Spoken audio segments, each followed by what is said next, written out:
অনেকদিন ধরেই জাতীয় দলের বাইরে রয়েছেন সাকিব আল হাসান। তবে জাতীয় দলের বাইরে থাকলেও বর্তমানে বিশ্বের বিভিন্ন ফ্র্যাঞ্চাইজি লিগে খেলছেন তিনি, আর সেখানে ব্যাটে বলে দুর্দান্ত পারফরমেন্স করছেন তিনি।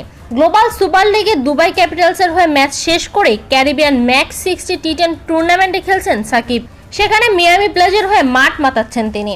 মিয়ামি ব্লেজের হয়ে মাঠে খেলতে নেমে শিকার করেছেন 2 উইকেট।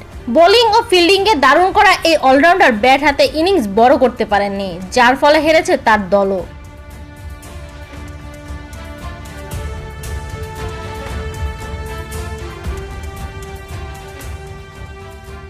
দুবাই ক্যাপিটালসের হয়ে গ্লোবাল সুপার লিগে খেলা সাকিব আগেই চুক্তিবদ্ধ হয়েছিলেন ম্যাক্স 60 লিগে। টি10 ফরম্যাটের এই টুর্নামেন্টে মিয়ামি ব্লেজের অধিনায়কও তিনি। তবে দলের প্রথম ম্যাচে খেলা হয়নি তার। দ্বিতীয় ম্যাচে মাঠে নেমে বল হাতে শুরুটা দুর্দান্ত করেন সাকিব। নিজের প্রথম ওভারে উইকেট তুলে নেন তিনি। প্রথমেই ফেরান নাইম খুশিকে। 1 উইকেট তুলে নেওয়ার পাশাপাশি ওই ওভারে মাত্র 9 রান দেন তিনি।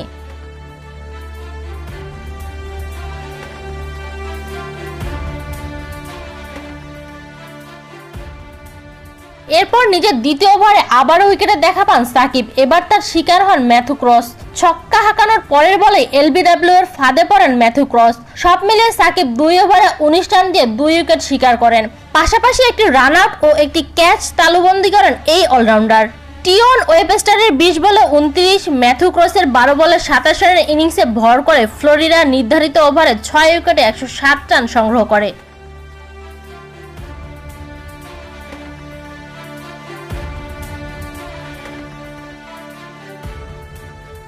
লক্ষ্যতারা করতে নেমে অ্যাঞ্জেলো ভেরেরার সাথে ওপেনিং এ নামেন সাকিব। রাকিম কর্নওয়ালকে প্রথম ওভারে হাঁকান দারুণ এক ছক্কা। পরের ওভারে আরেকটি 4 হাঁকালেও ইনিংস লম্বা হয়নি সাকিবের।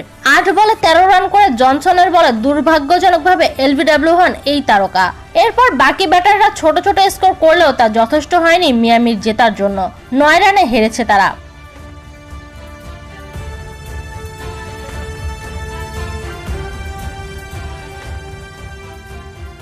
এই নিয়ে টানা 2 ম্যাচেই হারলো সাকিবের দল। এর আগে ট্রেল ব্লেজার্সের কাছে হেরেছিল তারা। ট্রেল ব্লেজার্সের দেওয়া 113 রানের জবাবে সাকিবের দল থেমেছিল মাত্র 80 রানে। নিবেদিতা বিনতে ওয়াদুদ, বিডি ক্রিক টাইম।